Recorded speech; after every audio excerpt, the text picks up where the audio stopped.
भगवान को याद करने का मतलब एक ही है, कभी किसी का दिल मत उठाओ, किसी को कष्ट मत पहुंचाओ, क्योंकि ईश्वर अंश जीव अविनाशी, चेतन अमल सहज सुख राशि।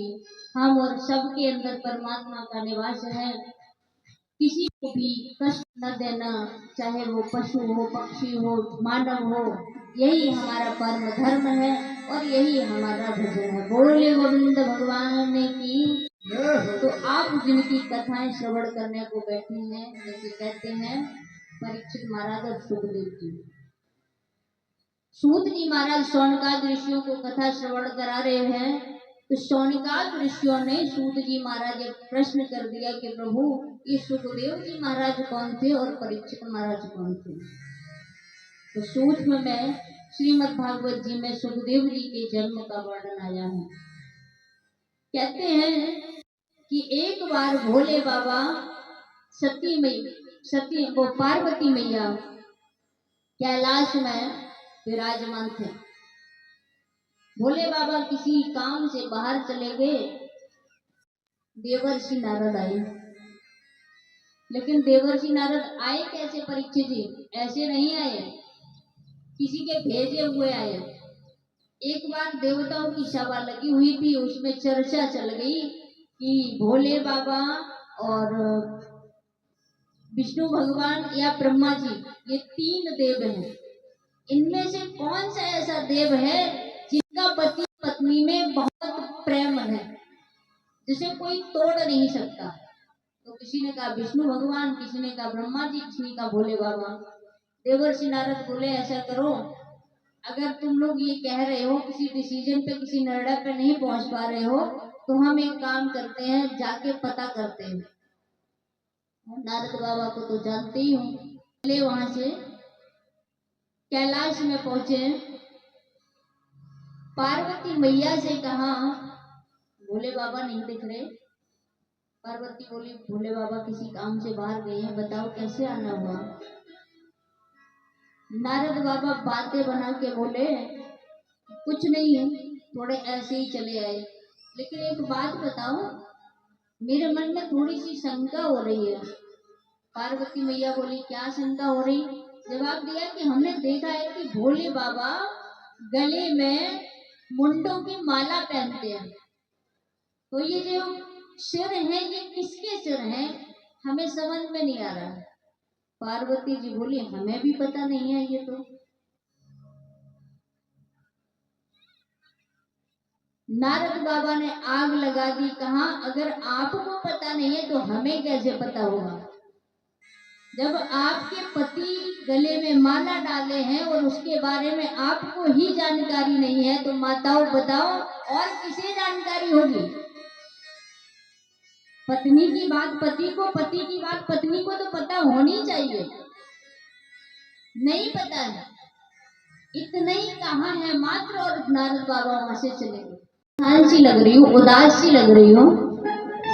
पार्वती जी बोली हमें आपको हमसे क्या मतलब, अपना काम करो। जब आप हमसे बातें छुपाते हो तो फिर हमसे क्यों पूछते हो कि क्यों परेशान है? भोले बाबा बोले हम बातें छुपाते नहीं, आखिर बात क्या है हमें बताओ तो सही, हम बताएंगे आपको पूरी बात। तो पार्वती मैया बोली जो आपके गले में ये मुंड माला है ये किसकी है, ये इतने सर किसके डाले हुए हो? महादेव समझ गए कि ये जरूर नारद बाबा की लगाई हुई आती है, वही आग लगा के चले गए। भोले बाबा बोले देखो ऐसा है, इसके बारे में मत पूछो। सती जी ने जिद पार्वती जी ने जिद की कि नहीं हमें तो जानना है। तो भोले बाबा बोले ये जो सर हैं ये किसी और के नहीं, ये तुम्हारे सर हैं। अब तो भैया पार्वती मैया को और क्रोध आ गया, गुस्सा आ गई। बोले हमारे सर और हमें ही पता नहीं, और हम इतनी बार मर चुके हैं, आप एक भी बार नहीं गए, हमारी बार बार मृत्यु क्यों होती है। भोले बाबा बोले ऐसा है, हमने अमर कथा सुनी है इसलिए हम अमर हैं, हम कभी मरते नहीं हैं। लेकिन हम आपसे इतना प्रेम करते हैं, जब भी आपकी मृत्यु होती है आपका सर हम अपने गले में टांग लेते हैं। अब पार्वती मैया बोली वो तो सब ठीक है, लेकिन अब हमें भी अमर होना है, हमें भी अमर कथा सुनाओ। ठीक है, आपने कहा है तो हम जरूर सुनाएंगे, लेकिन अमर कथा सुनने का अधिकारी हर कोई नहीं होता है, पात्र को ही अमर कथा सुनाई जाती है। और वो पात्र कौन है? जो भगवान का भक्त है वही पात्र है, जिसके मन में श्रद्धा है, भाव है, भक्ति है, वही पात्र है। तो चलिए हम यहाँ से चल करके कहीं एकांत में अमर कथा आपको सुनाते हैं। भोले बाबा एकांत में गए, एक गुफा में 3 बार भोले बाबा ने ताली बजाई, जितने भी पशु पक्षी जीव जंतु थे सबको वहां से कैलाश से हटा दिया, सब भाग गए। अब पार्वती जी को कथा सुनाने लगे भोले बाबा। भोले बाबा ने जैसे ही प्रारंभ की कथा तो कहा कि मैं नेत्र बंद करके भगवान की कथा सुनाता हूँ, और जब नेत्र बंद हो जाते तो हमें ये पता नहीं चलेगा कि आप सुन रहे हो या नहीं सुन रहे हो। तो बीच बीच में क्या करना है? हुंकारा देना है। माताओं जब भी बड़े बुजुर्ग कहानियां सुनाते थे तो कहते थे कि हुंकारा भरो, तभी तो पता चलेगा कि कोई सुन रहा है। और ऐसे ही हम आप लोगों से भी कह रहे हैं कि बीच बीच में जब बात अच्छी लगा करे तो राधे राधे बोल दिया करो या फिर तालियां बजा दिया करो, तभी तो पता चलेगा कि आप सुन रहे हो। पता ही नहीं चलता है सुन रहे हो कि नहीं सुन रहे हो, सबके चेहरे देखने पड़ते हैं। तो भोले बाबा ने कहा हुंकारा देना है। सती जी पार्वती जी बोली ठीक है हम देंगे। भोले बाबा नेत्र बंद करके कथा सुनाते हैं, बीच बीच में पार्वती मैया हुंकारा दे रही हैं। लेकिन एक ध्यान और बात अवश्य याद रखना कि जब भी कोई सत्कर्म होता है तो निद्रा देवी व्यवधान डालने अवश्य आती है। कभी भी घर में नींद जिसे ना आ रही हो, नींद के टैबलेट लेने के बाद भी जिसे नींद ना आ रही हो, तो कथा में आ जाए, गारंटी है कि यहाँ नींद आ जाएगी। तो पार्वती मैया को नींद आ गई, पार्वती मैया सो गई। भोले बाबा ने कथा समाप्त की, बोला वृंदावन बिहारी लाल की जय। एकदम से पार्वती मैया की आंख खुल गई। बोले महाराज कथा पूरी हो गई? हाँ हो गई। तुम कहाँ थी? जवाब दिया महाराज मैं तो सो गई थी। अब तो भोले बाबा ने देखा कि तो ऐसा कौन सा चोर यहाँ छुपा बैठा है जो हुंकारा भर रहा था। योग दृष्टि से जब कथा श्रवण की प्रारंभ की थी उस समय एक अंडा वहां पे था सुख का। उस कथा के प्रभाव से वो अंडा फूटता है, उसमें छोटा सा सुख का बच्चा, सुख किसे कहते हैं? तोता को, तोता का बच्चा निकलता है। उस भगवान की कथाओं का प्रभाव देखिए आप। उसने देखा कि अगर ये हुंकारा माता ने बंद कर दिया, भोले बाबा को सुनाई नहीं दिया, तो हो सकता है कि ये कथा बंद कर दें। तो वो छोटा सा सुख का बच्चा हुंकारा देने लगा। अब तो भोले बाबा को क्रोध आ गया कि इस सुख के बच्चे ने हमारी कथा चुपके से सुनी है, चोरी से सुनी है, इसने अपराध किया, मैं इसे छोड़। भोले बाबा भाग दिए, सुख भागा है आगे आगे, भोले बाबा पीछे पीछे। ऐसा प्रमाण मिलता है कि बहुत भागे हैं सुखदेव जी महाराज। अंत में जाकर के व्यास भगवान की पत्नी जो कहीं खड़ी हुई थी, देखो एक बात और याद रखना कि भगवान की कथा में शंका मत करना। अगर डिटेल चाहिए हो तो हम बाद में बता देंगे, लेकिन शंका मत करना कि ऐसे कैसे हो जाता है। शंका करना पाप होता है, जो समझ में ना आए तो बाद में पूछ लेना। हम जानते हैं कि ये कलयुग है, काल्पनिक युग है, यहाँ पे लोग इन चीजों को नहीं मानते हैं, लेकिन फिर भी कहना चाहेंगे कि भगवान की कथा में शंका मत करना। वो छोटा सा सुख का बच्चा जाके व्यास भगवान की पत्नी के गर्भ में प्रवेश कर जाता है, उदर में प्रवेश कर जाता है। भोले बाबा गए उनके दरवाजे पे बैठे और कहा, व्यास देव, मेरा चोर आपके घर में घुसा है, उसे बाहर निकालो। व्यास भगवान हंसे और बोले, भैया चोरी उसके घर में होती है जिसके पास कुछ हो।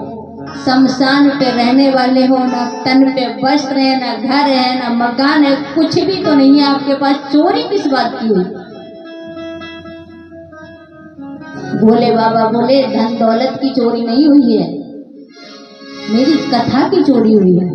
मैं अमर कथा सुना रहा था, इसने चुपके से कथा सुन ली। व्यास भगवान बोले, तब तो आप भोले के भोले ही रहे।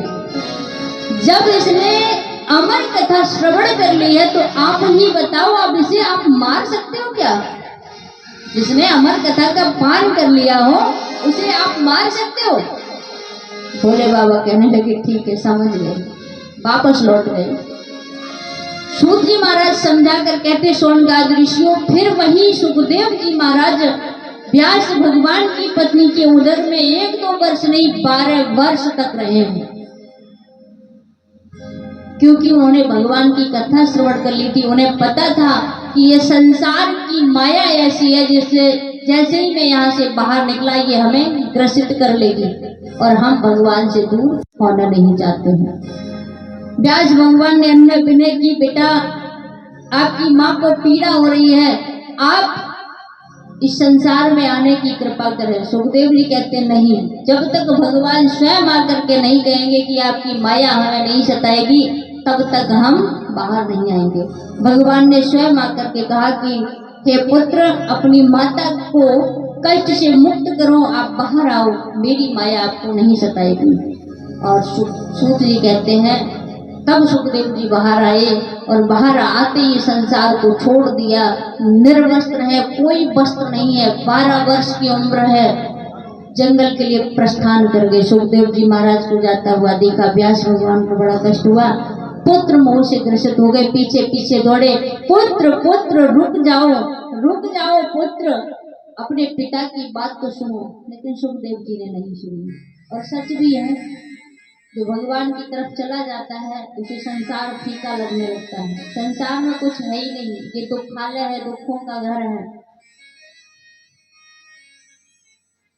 कई बार कहा लौटे नहीं है सुखदेव जी महाराज, तब व्यास भगवान ने अपने शिष्यों को भेजा और शिष्यों से कहा कि कोई भी युक्ति लगाओ, मेरे पुत्र को मुझ तक वापस लेकर के आओ। तब व्यास भगवान के शिष्यों ने जाकर के भगवान कृष्ण के गुणानुवाद किए और उन गुणानुवादों को सुना है जब सुखदेव जी महाराज ने, तो ऐसा लगा कि कोई ऐसा है जो बड़ा ही दयालु है, कृपालु है, हमें इसके बारे में और कुछ जानना है। व्यास भगवान के शिष्यों ने गाया, जाके सुनाया कि वरहा पीड़म नटवरथु कर्णयो कर्णकारम विप्रदवाशः कनक कपिशम वेजंती क्षमालाम। सुखदेव जी के कानों में इतने मधुर शब्द पहुंचे तो उन्होंने कहा, इतना आदि श्लोक सुनाया तो उन्होंने कहा कि भैया ये कहाँ से सुना है आपने, क्या है ये? उन्होंने कहा, इतना ही हमें आता है, अगर आगे का कुछ सुनना है तो आपके पिताजी व्यास महाराज हैं, उनसे जाके सुन लो। तब जाके सुखदेव जी को वापस लेके आते हैं। तब सुखदेव जी महाराज को भगवान व्यास ने, वेद व्यास जी ने श्रीमद् भागवत कथा का रसास्वादन श्री सुखदेव जी महाराज को करवाया है। बोली गोविंद भगवान की जय हो, बोली सुखदेव जी महाराज की जय हो। इस प्रकार से सुखदेव जी महाराज का प्राप्त हुआ है। और एक छोटी सी बात और बता देती हूँ कि ये सुखदेव कोई साधारण नहीं थे। ऐसा कहीं कहीं प्रमाण मिलता है कि ये सुखदेव जी महाराज गोलोक धाम में राधा जी के शिष्य थे।